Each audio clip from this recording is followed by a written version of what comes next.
보통 교회가 하는 일, 교회가 어떤 일을 하느냐라고 할 때 5가지 영역이 있다라는 말씀을 몇 번 드린 것 같습니다.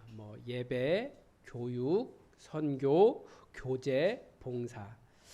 그래서 교회의 일들은 사실 이런 5가지 영역들을 지원하고 이 5가지 영역의 어떤 균형을 이룰 수 있도록 우리가 노력을 합니다.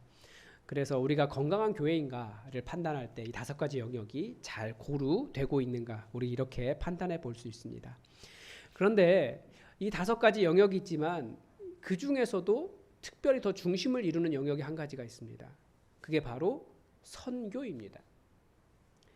나머지를 아우르기도 하고 다른 나머지의 이유가 되기도 하고 다른 나머지 영역들의 결과이기도 합니다. 그래서 교회의 비전은 항상 이 선교의 사명을 이루기 위해서 외부로 나가기도 하고 선교에 관심을 두면서 안으로 모이기도 합니다. 한번 생각을 해보십시오. 이 선교를 생각하지 않는 교제, 어떤 모임입니까? 우리끼리 그냥 행복하고 좋은 폐쇄적인 모임밖에 되지 않아요. 다른 사람을 받아들이지 못하는 그런 집단이 됩니다. 봉사도 마찬가지입니다. 선교를 염두에 두지 않는 봉사는 세상의 봉사단체나 사회복지, 거기와 다를 게 없습니다. 똑같아져요. 교육도 선교에 염두를 두지 않으면 결국 자기 만족에 그치게 됩니다. 그래서 우리는 이 선교적 관점에서 우리가 얼마나 건강한가를 진단해 볼 수 있습니다. 우리가 선교라고 부르지만 이 사명은 하나님 나라를 확장해 가는 것과 동일합니다. 그래서 선교란 단지 어떤 사람을 교회 안으로 인도한다 수준을 훨씬 뛰어넘는 하나님 나라의 회복과 같습니다. 하나님은 바로 우리를 그런 일로 부르셨죠. 그래서 오늘 말씀을 통해서 하나님께서 우리를 부르신 이 부르심에 대해서 하나님의 말씀을 다시 한번 듣도록 하겠습니다. 먼저 우리는 하나님이 어떤 분이신지 생각을 해보아야 됩니다.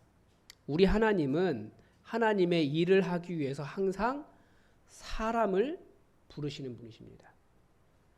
오늘 우리가 읽은 성경은 눈물의 선지자다라고 불리는 예레미야에 관한 내용입니다. 그 중에서 예레미야를 부르신 장면을 묘사하고 있습니다. 4절에서 여호와의 말씀이 내게 임하니라 라고 시작하고 있는데 임한 하나님의 말씀이 무엇이었습니까? 내가 너를 모태에 짓기 전에 너를 알았고 내가 배에서 나오기 전에 너를 성별하였고 너를 여러 나라의 선지자로 세웠노라. 예레미야의 선택에 관한 말씀이었습니다. 하나님은 하나님의 일을 위해서 항상 사람을 사용하신다는 거예요. 하나님의 선택에 아주 큰 특징이 있죠. 뭡니까? 하나는 모태에서 짓기 전부터, 태어나기 전부터 하나님께서 그를 아셨고 성별하셨다라는 말씀이십니다. 로마서 1장 1절에서도 사도 바울이 자신을 소개하면서 동일한 고백을 하고 있습니다. 예수 그리스도의 종 바울은 사도로 부르심을 받아 하나님의 복음을 위하여 택정함을 입었으니 라고 말하죠. 갈라디아서 1장 15절에서도 동일한 고백을 합니다. 그러나 내 어머니의 태로부터 나를 택정하시고 그의 은혜로 나를 부르신 이가, 이 고백이 예레미야와 사도 바울에게만 해당하겠습니까? 아니라는 거죠. 부르심을 받은 모든 사람의 고백은 다 동일합니다. 여러분이라고 하는 존재가 만들어지기 이전부터 하나님은 이미 여러분을 알고 계셨고 여러분이 태어나기 전부터 하나님은 하나님의 일을 위해 여러분을 성별하셨습니다. 여기에서부터 우리가 말씀을 따라 사는 사람이어야 되는지 세상 풍조를 따라 사는 사람이어야 되는지 명확하게 알 수 있습니다. 세상은 우리의 탄생을 뭐라고 설명합니까? 동물적인 욕구와 정자와 난자의 만남 수준으로 이렇게 격하합니다. 그러나 하나님은 우리의 탄생을 무엇이라고 이야기하십니까? 내가 너를 만들었다. 내가 너를 알고 있다. 나의 일을 위하여 내가 너를 택하였다. 이게 하나님께서 우리를 만드신 이유예요. 여러분, 여러분의 존재 자체, 여러분의 존재의 의미를 하나님과의 관계 속에서 다시 정의하시기 바랍니다. 세상은 계속해서 우리의 쓸모를 이야기하고 자꾸 우리의 존재 자체를 이상하게 평가를 합니다. 그러나 여러분의 탄생에는 커다란 의미가 있는 거예요. 하나님의 계획이 있는 거예요. 하나님의 아심이 있는 겁니다.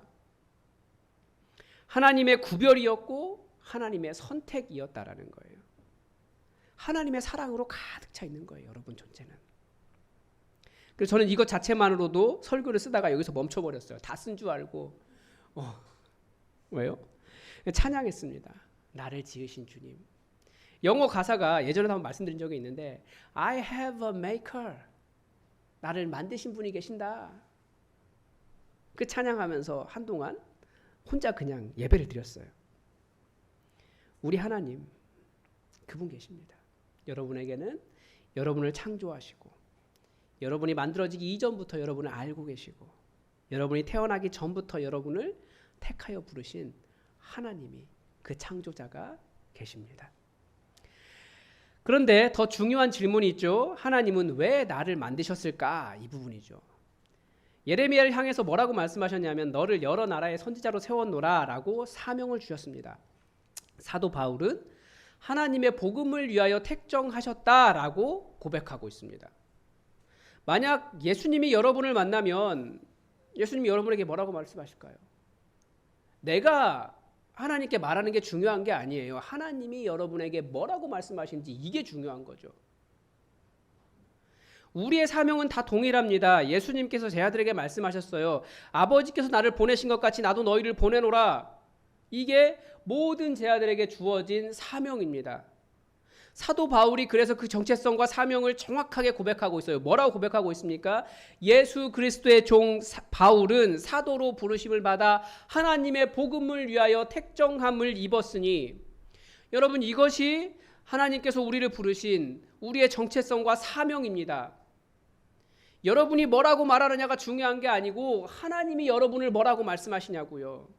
하나님의 복음을 위하여 내가 너를 택하여 세웠다라고 하는 것이 하나님의 말씀이십니다. 하나님은 하나님의 복음을 위하여 그 계획이 있으셔서 여러분에게 이 사명을 위해서 여러분을 부르셨다라는 거예요. 세상 사람들은 우리의 존재를 뭐라고 말합니까? 뭘로 평가합니까? 돈으로 평가하고 외모로 평가하고 학력으로 평가하고 뭐 평가할 수 있는 여러 가지 기준을 가지고 어쨌든지 뭐 다른 기준을 가지고 우리를 평가합니다. 우리도 그런 평가에 만족하면 내가 좋은 사람이야 라고 생각하는데 그런 평가를 듣는 것 그건 세상 풍조일 뿐이에요. 말 그대로 이 시대의 정신이죠. 복음이 말씀이 뭐라고 말씀하시냐고요. 하나님의 말씀이 내가 하나님의 복음을 위하여 너희를 택하여 세웠다. 이게 하나님께서 우리에게 하시는 말씀이에요. 여러분에게도 하나님 지으시고 택하시고 부르신 하나님 나라의 복음의 사명이 있습니다. 여러분 무엇을 위해 사십니까? 아까 교회 5가지 영역을 말씀드렸는데 모두가 선교를 중심으로 하고 있다라는 말씀을 드렸어요. 왜 그렇습니까? 우리 하는 모든 일 가운데 다 선교가 깔려 있어요. 그러니까 우리가 세상을 살아가는데 생존을 위해서 돈도 벌어야 되죠. 또 우리의 일은 사명이에요. 하나님께 주신 이 지구 전체를 움직여가는 일이니까 우리는 오물조물 여러 가지 움직이면서 지구를 움직여갑니다. 그러나 그 모든 사명의 그 기본에 뭐가 담겨 있습니까? 복음을 전하는 일이 담겨 있는 거예요. 여러분 왜 일하십니까? 여러분의 직장이 왜 있습니까? 사람을 왜 만납니까? 모두 그 안에 복음을 전하는 사명이 담겨 있습니다. 그래서 우리 사도 바울과 같이 한번 고백해 봅시다. 여기에 자기 이름을 넣으시면 돼요. 예수 그리스도의 종 나 최철규는 그렇게 자기 이름을 넣으시기 바랍니다. 따라해 보겠습니다. 예수 그리스도의 종 나 최철규는 예, 제가 이렇게 힘이 없게 얘기해서 그런지 많이 힘이 없으시네요. 우리 좀 힘 있게 얘기해 봅시다. 예수 그리스도의 종 나 최철규는 하나님의 복음을 위하여 택정함을 입었습니다. 한 번 더 예수 그리스도의 종 나 최철규는 하나님의 복음을 위하여 택정함을 입었습니다. 아멘. 이게 우리의 사명이에요. 하나님께서 그것 때문에 우리를 만드시고 지으셨고 여기에 불러다 앉혀놓으셨다는 거예요. 그런데 이 하나님의 부르심에는 아주 큰 문제가 있었습니다. 이 하나님의 부르심을 듣고 난 예레미야가 한 말을 한번 들어보십시오. 슬프도소이다 주 여호와여 보소서 나는 아이라 말할 줄을 알지 못하나이다. 큰일이에요. 이 슬프도소이다라는 말이 라고 하는 탄식이거든요. 그래서 어떤 번역에 보니까 독일어 번역에 오 마이 갓 이렇게 되어 있더라고요. 아마 여러분 중에서도 그럴 것 같아요. 아이라고요? 말도 못하는 아이라고요? 오 마이 갓 이거예요. 예레미야는 아이였습니다. 더군다나 말도 못할 줄, 말할 줄을 알지 못한 아이다. 이게 약간 좀 애매한데 정말 말을 못하는 아주 어린 아이였는지 애기였는지 아니면 말주변이 없는 아이였는지 정확하게는 알 수 없지만 중요한 건 말을 잘 못한다는 거예요. 무엇을 말해야 할지 언변도 없습니다. 뭐 그런 거죠. 말을 하지 못하는 어린 선지자. 여러분 상상이 가십니까? 누가 들을까요? 누가 예레미야의 말을 인정할 수 있을까요? 제가 목사 안수를 받을 때 주로 담임 목회자의 연령대가 교회들이 담임 목회자를 뽑는 연령대가 40대 초중반이었습니다. 지금은 어떠냐면 40대 중후반, 50대 초반까지 뒤로 밀렸습니다. 그러니까 목사도 어린 목사의 말도 못 듣겠다라고 하는 게 요즘 시대인데 그 당시는 어땠을까요? 우리 교회의 귀염둥이인 민주 같은 아이가 와가지고 이것이 하나님의 말씀이다라고 하면 여러분들 어이구 그래 라고 이야기하지 하나님의 말씀으로 들으시겠습니까? 그런데 이상해요. 성경에 하나님의 일을 한 위대한 선지자들은 다 그런 연약함이 있었습니다. 모세는 나이가 많은 할아버지였어요. 모세도 무슨 말 하냐면 저 말 못해요 라고 말해서 하나님께서 그러면 말 잘하는 너의 형 아론이 있지 않느냐. 그래서 모세의 입 대신에 말 잘하는 아론을 세워주셨습니다. 선지자 사무엘도 그래요. 이스라엘의 아주 위대한 선지자 중에 한 사람인 사무엘도 어린 아이일 때 부르심을 받았습니다. 우리가 또 성경에서 위대한 선지자다라고 말하는 엘리야도 마찬가지입니다. 엘리야는 너무나 신약한 사람이었어요. 얼마나 신약했냐면 하나님의 일 한번 크게 하고 두려워가지고 저 이제 무서워서 못하겠어요. 그냥 저 죽여주세요 라고 말한 사람이 엘리야입니다. 그런데 하나님은 바로 그런 힘도 없고 말도 잘할 줄 모르고 심약하고 연약한 사람들을 이 땅에 그런 사람들이 이 땅에 하나님의 일을 대신하도록 하셨다라는 거예요. 무슨 뜻입니까? 하나님의 일을 제대로 하지 못하는 진짜 한계가 무엇일까요? 하나님의 일을 하지 못하는 진짜 한계는 따로 있다라는 거예요. 능력의 문제가 아니라는 거예요. 그 첫 번째가 무엇일까요? 그 한계가 첫 번째가 듣지 않을 때 하나님의 말씀을 듣지 않을 때 그 사람은 하나님의 일을 못합니다. 왜 하나님은 어린아이를 부르셨을까요? 오늘 본문을 통해서도 알 수 있어요. 오늘 본문에 여호와의 말씀이 내게 임하니라 라고 시작하고 있습니다. 보통 이 구절이 이어지면 그 뒤에는 하나님의 신탁이 이어집니다. 하나님이 이렇게 말씀하신다 그러면서 대상 이스라엘아 유대 예루살렘아 누구야 이런 식으로 하나님의 말씀이 시작되는데 이 구절 다음에는 독특하게도 오늘 본문에서는 하나님의 말씀이 아니라 이야기가 나오고 있어요. 이 어린 선지자가 하나님과 대화를 하고 있는 겁니다. 무슨 말이냐면 지금 예레미야는 하나님의 말씀을 말하고 있는 것이 아니라 하나님의 음성을 듣고 있는 겁니다. 하나님의 일을 하는 사람은 누구보다도 말하는 자가 아니라 듣는 자여야 합니다. 하나님의 일을 하는 사람은 그래서 누구보다도 일이나 어떤 노력이나 열정이 먼저가 아니라 모든 것을 다 멈추고 하나님의 예배 앞으로 나와서 겸손하게 하나님 앞에 고개 숙이는 사람이 하나님의 일을 하는 사람입니다. 그리스도인의 사명은 내 말하기보다 하나님의 음성을 들을 때 시작합니다. 하나님의 일을 잘하지 못하는 두 번째 한계는 순종의 문제입니다. 왜 어린아이였겠냐? 왜 어린아이여야겠느냐? 어린아이처럼 말 잘 듣는 아이가 없는 거죠, 사람이. 예수님께서 십자가 위에서 보여주신 것도 이 순종과 관련이 있습니다. 사람들은 왕이 되려고 합니다. 아니요, 왕이 되려고 하는 게 아니고 신이 되려고 하죠. 누구의 말도 듣지 않고 내 말대로 되는 힘을 추구합니다. 모든 것이 다 열리길 바라요. 그런데 진짜 하나님이신 예수님은 성부 하나님의 뜻 앞에서 순종하셨습니다. 어떤 순종이었습니까? 우리가 다 잘 알잖아요. 하나님의 뜻이 이 땅에서도 이루어지도록 당신의 모든 뜻을 내려놓으셨어요. 당신의 편안함도 내려놓으셨고요. 천군 천사들의 찬양을 얼마든지 받으실 수 있는 그 영광도 내려놓으셨고, 그러니까 어떤 숭고한 목표나 이념, 나라 이런 것을 이루기 위해서 다른 사람을 희생시키지도 않으셨습니다. 당신 자신을 그냥 내려놓으셨어요. 하나님의 뜻을 위해서. 우리는 보통 다른 사람의 잘못을 보면 어떻게 합니까? 그 사람의 잘못을 교정하려고 하고 안 되면 몰아내잖아요. 그런데 예수님은 오히려 그 사람을 섬기셨다고요.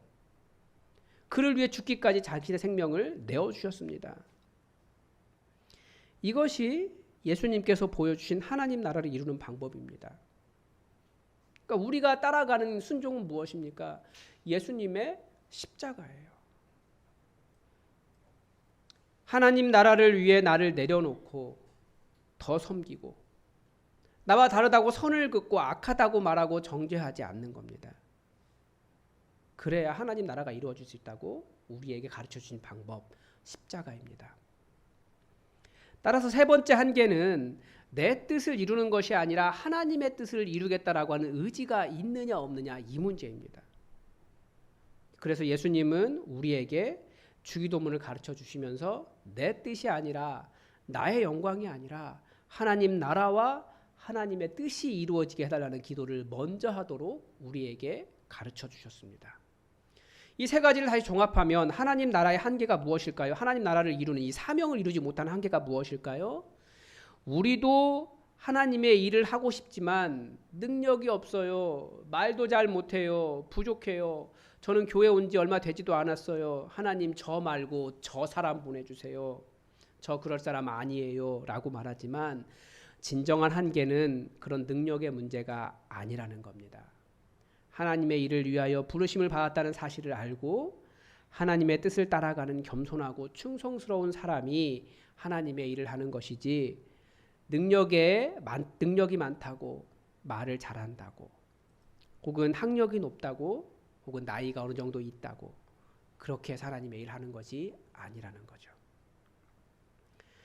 예수님 만드신 교회의 시작은 당시 세상에서 무시당했던 어부들에서 시작했고요. 가난한 사람들에게서 시작됐고요. 세리와 창녀들이었습니다. 어떤 사람들인지 아시겠죠?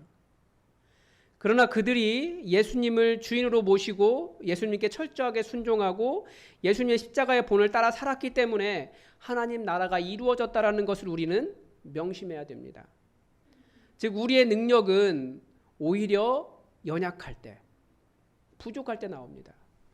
연약하고 부족하기 때문에 그래서 하나님만 의지하며 기도하며 예수님 따라갔던 그 삶에서 하나님의 일들이 나옵니다. 우리는 하나님께서 부르신 사명을 그렇게 성취하는 거예요.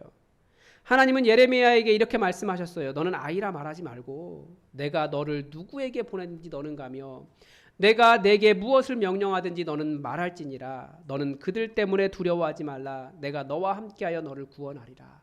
나 여호와의 말이니라 하시고 여호와께서 그의 손을 내밀어 내 입에 대시며 여호와께서 내게 이르시되 보라 내가 내 말을 내 입에 두었노라. 철저하게 예레미야에게 하나님께 순종해서 하나님의 통로가 되도록 그렇게 말씀하셨습니다. 그럴 때 하나님의 뜻이 이루어지는 겁니다. 여러분, 내 말 하려고 하기 때문에 우리는 할 말이 없습니다. 우리는 말씀의 통로일 뿐입니다. 복음의 통로입니다. 물론 하나님 나라의 일을, 이 놀라운 진리를 한두 마디로 정의할 수 없죠. 어떻게 이 모든 것을 다 설명할 수 있습니까? 이것은 아주 큰 집이에요. 대저택이에요. 그런데 그 대저택에 들어갈 수 있는 집의 문의 입구가 있습니다. 그 입구가 바로 예수 그리스도입니다. 초대교회는 그래서 이렇게 선포했습니다. 회개하라, 천국이 가까웠느니라. 이 언어의 차이가 있는데 이것이 나중에 예수님에 대해서 이야기할 때 뭐라고 이야기하냐면 회개하고 예수 그리스도의 이름으로 세례를 받고 죄사함을 받으라. 그리하면 성령의 선물을 받을 것이다 라고 말했습니다. 이게 초대교회의 복음의 문구예요. 여기서 성령님은 구원의 확증의 표시 같은 의미입니다. 세례는 내가 이제 회개했으니 나의 주인은 예수님이시라는 고백입니다. 예수님이 우리의 주인 되신 이유는 그분이 바로 부활하셨기 때문이잖아요. 그래서 그분이 내 하나님이고 그분이 바로 나의 주인이십니다. 그렇게 고백하는 거예요. 우리가 따르고 세상에 전달할 하나님의 말씀이 바로 이것입니다. 모든 것 다 가르치는 것, 양육이라고 하는 것도 완전히 예수님 믿는 사람이 되기 전까지는 사실은 그 큰 집에 들어갈 자격이 없어요. 그 집에 들어가도 그것은 그 사람 집이 아닌 거죠. 예수 그리스도라고 하는 문을 통과한 이후에야 그 집에 들어갈 수 있고, 예수 그리스도라고 하는 복음을 받아들일 때야 그 사람에게는 깨달음이 시작됩니다. 그래서 우리가 세상에 전달할 말씀 커다랗고 뭐 아주 놀라운 지혜와 지식이 아니라 예수님 그분이 우리의 창조자, 우리의 주인, 우리의 하나님이시다. 그러므로 이제 다른 것을 주인 삼고 살던 세상의 가르침, 풍조, 이 시대의 정신을 버리고 예수님 믿어라. 우리 그 말하는 거예요. 어려운 거 아니잖아요. 그런데 사람들이 그 말 듣고 어떻게 할까요? 믿을까요? 안 믿을까요? 안 믿습니다. 맞습니다. 사람들이 거절할 거라고요? 맞습니다. 거절할 거예요. 그런데 우리는 또 어떤 믿음 가지고 나아갑니까? 하나님 뭐라고 말씀하셨냐면 너는 그들 때문에 두려워하지 말라. 내가 너와 함께하여 너를 구원하리라. 나 여호와의 말이니라. 예레미야는 유다와 예루살렘의 멸망을 전했습니다. 사람들이 안 믿었습니다. 예레미야를 거짓 선지자라고 불렀습니다. 왜 그렇게 안 믿었냐면 우상을 버리고 하나님께 돌아오라고 선포했지만 사람들은 이미 우상을 여호와라고 부르고 있었어요. 자기들은 여호와를 떠나지 않았다라는 거죠. 그리고 그렇게 여호와를 섬기는 집회에 사람들이 가득했습니다. 우리로 말하면 초대형 교회들이 예루살렘에 있었던 거예요. 선지자의 예언대로 월삭과 우리로 말하면 새벽기도와 뭐 이런 것들이 막 집회와 이런 것들이 가득했습니다. 그래서 누가 예레미야를 반대했을까요? 유명한 제사장, 그러니까 우리로 말하면 큰 교회, 초대형 교회 목사님이 예레미야를 때렸고요. 이렇게 말이 좀 굉장히 애매한데 오해하지 마십시오. 네. 선지자가 예레미야를 고발했고요. 왕이 그를 가두었습니다. 불길한 소리 한다는 거죠. 그래도 눈물을 흘리며 하나님의 말씀을 증거했습니다. 그런데 이스라엘이 바벨론에게 멸망할 때 예레미야를 그렇게 공격했던 사람들은 다 죽고 예레미야는 살아남았습니다. 또한 예레미야의 말을 듣고 돌아온 사람들, 회개한 사람들은 살았습니다. 우리는 정확하게 전달할 뿐이지 설득하는 것이 아니에요. 우리는 정확하게 예수 그리스도, 예수 그분이 우리의 주인이시다, 우리의 그리스도다 선포할 뿐이지 설득하는 게 아니라고요. 듣고 회개하는 자, 듣고 돌아오는 자는 구원을 얻는 겁니다. 이게 인격적인 하나님의 복음의 전달의 원리예요. 우리가 할 일은 뭡니까? 그들 귀에 선명하게 들려주는 거죠. 성령님께서 깨닫게 하시고 듣게 하시면, 그 마음의 회개가 일어나게 하시면 그 사람은 돌아오는 거고 사는 거고, 그렇지 않으면 그 사람은 그의 길을 가는 겁니다. 하나님은 예레미야에게 말씀을 전할 때 어려움이 없을 것이다라고 말씀하지 않으셨습니다. 어려움이 있지만 함께해 주시고 구원해 주시겠다라고 말씀하셨습니다. 우리 하나님은 우리를 살리시고 다른 사람들도 살 길을 선포하라고 하신 거예요. 그러니까 우리가 복음을 선포할 때 우리도 살 수 있습니다. 우리가 복음을 따라갈 때 우리도 살게 됩니다. 복음을 전할 때 사람들의 반대에 부딪힐 수도 있습니다. 그런 일이 없지 않을 거라고요. 그러나 두려워하지 말라고 말씀하셨고 함께 해주시겠다 말씀하셨고 구원을 약속해 주셨습니다. 우리는 보내시는 곳에서 만나게 하시는 사람에게 예수 그리스도의 죽으심과 부활, 그래서 그분의 하나님 되심과 우리의 주인 되심을 선포하라고 부르심을 받았습니다. 그 일이, 그 순종이, 그 복음의 통로됨이 곧 우리가 살아가는 방법이고 우리를 택하여 부르신 이유입니다. 여러분, 우리의 사명은 무엇입니까? 복음을 전하는 것입니다. 우리는 그 일 하라고 예수님께 보내심을 받았습니다. 우리는 어떤 교회 만들어야 할까요? 복음을 전하는 교회 구조를 만들고 복음을 전하는 분위기와 관계를 만들고 가정교회로 모여서 복음을 전하며 겪은 어려움들을 함께 나누고 위로받고 복음을 전할 대상을 놓고 함께 기도하고 복음을 전하며 하나님의 동행하심과 위로를 경험합니다. 우리는 복음을 전하는 일에 하나 되어서 한마음 한뜻 되어서 나머지 영역들을 세워가는 겁니다. 이 일을 위해서 먼저 하나님의 음성을 듣기 위해 하나님의 말씀 앞에 무릎 꿇으시고 겸손하게 하나님의 도전 앞에 순종하시고 나는 주님의 통로이기에 내 모든 삶을 주님 보내시는 곳에 주님 가라고 하시는 곳에 만나게 하시는 사람들에게 사용할 때 우리가 또 살 수 있습니다.